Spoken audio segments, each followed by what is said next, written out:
Hold'em Masterclass numéro 53. Payer pour protéger son tapis. Dans le cadre des stratégies de tournoi, nous allons voir un cas où nous préférons ne pas relancer all-in pré-flop pour nous garder la possibilité d'attaquer au flop. Dans un tournoi, moins on a de jetons et plus ils sont précieux pour notre survie.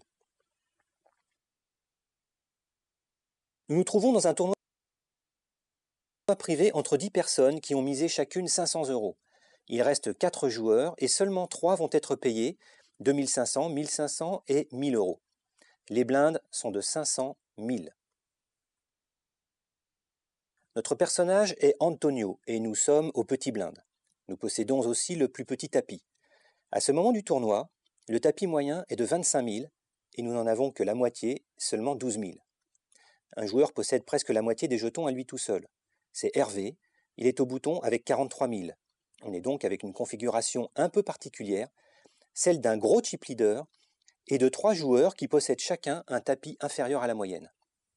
Notre tapis comporte seulement 12 gros blindes et il va bien falloir penser à tenter une sortie, sans quoi notre tapis sera tellement érodé par les blindes qu'il aura perdu toute puissance d'intimidation. Nous avons reçu la paire de 8. À 4 joueurs, c'est une très bonne main qui est probablement la meilleure pré-flop, mais elle a un problème. Elle se dégrade très vite, car la moindre carte supérieure au 8 au flop la rend vulnérable.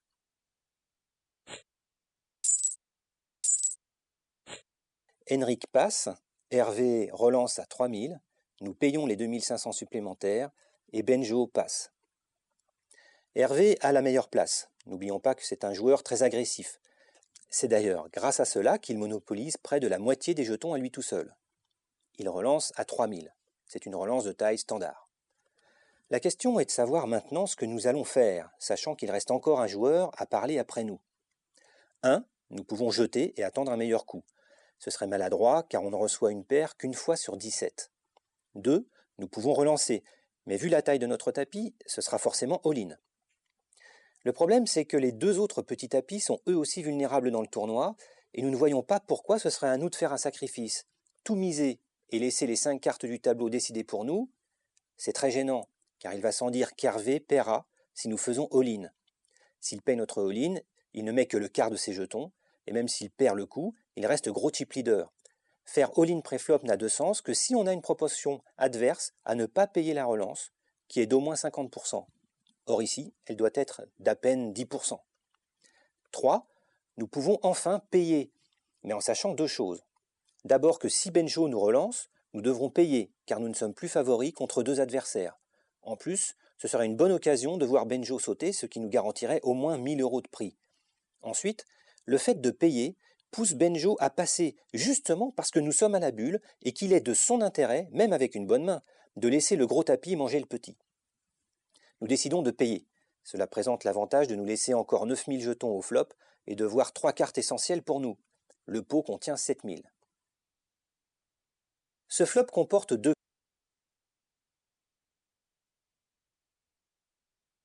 cœurs, donc possibilité de tirage à couleur, mais aucune possibilité de tirage à quinte. Par ailleurs, il comporte une grosse carte, ce qui peut amener de l'action. Pour notre main, c'est un excellent flop, puisqu'il nous donne le 2e brelan. Autrement dit, nous sommes seulement battus par le brelan de roi. Hervé ne l'a probablement pas, il n'a pas du tout besoin d'une paire de rois pré-flop pour relancer en bonne position. La question qui se pose maintenant est de savoir comment rentabiliser au mieux notre brelan. Nous sommes grands favoris et comme on le voit, nous allons finir gagnant dans 95% des cas.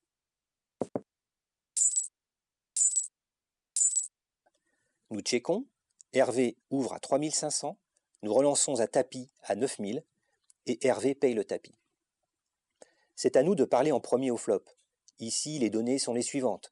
Qu'Hervé ait touché ou non sa paire de rois, nous devons essayer de manœuvrer intelligemment pour qu'il paye notre tapis. Si nous y arrivons, et si nous gagnons le coup, ce qui est presque acquis, nous aurons le 2e tapis et la suite du tournoi sera beaucoup plus confortable. Si nous ouvrons d'entrée de jeu, par exemple à 4000, cela peut pousser Hervé à jeter ses cartes. C'est précisément ce que nous ne voulons pas. En effet, même en ayant un tapis énorme, Hervé sait qu'il n'a aucun intérêt à mettre plus d'argent dans un coup qu'il a virtuellement perdu. Il pouvait éventuellement le faire pré-flop même avec un jeu moyen, mais au flop, c'est tout autre chose s'il n'a rien touché. Si nous checkons, nous courons le risque qu'il touche une carte gratuite, c'est vrai, mais il est très peu probable qu'il check aussi. D'abord parce qu'il a déjà relancé pré-flop, donc il est normal qu'il ouvre au flop aussi. Ensuite, parce qu'il n'a aucun intérêt à nous maintenir sur le coup, d'autant que nous pouvons avoir un tirage à cœur.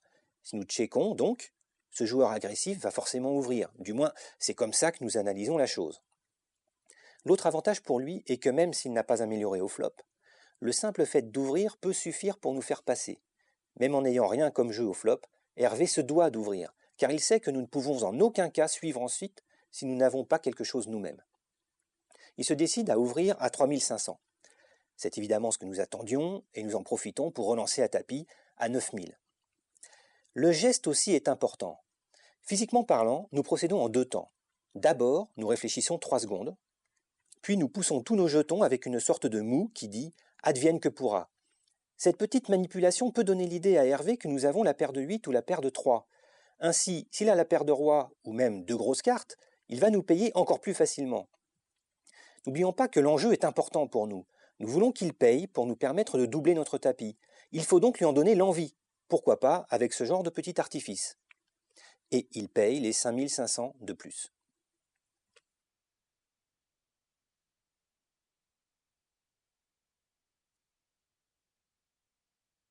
Hervé abat As-Roi, il touche 2 paires à la turn, mais la river ne lui est d'aucun secours et nous gagnons le coup. Notre tapis passe de 12 000 à 24 500, mais Hervé reste premier avec 35 000. Ce coup nous montre comment manœuvrer face à un joueur agressif qui a en plus l'avantage des jetons. Antonio voit bien que relancer all-in pré-flop est dangereux pour sa survie. Il sait qu'ayant déjà une paire en main, il est peu probable qu'Hervé en ait une aussi, donc il vaut mieux essayer de profiter de l'occasion pour essayer de doubler le tapis dans les meilleures conditions. C'est crucial pour sa survie.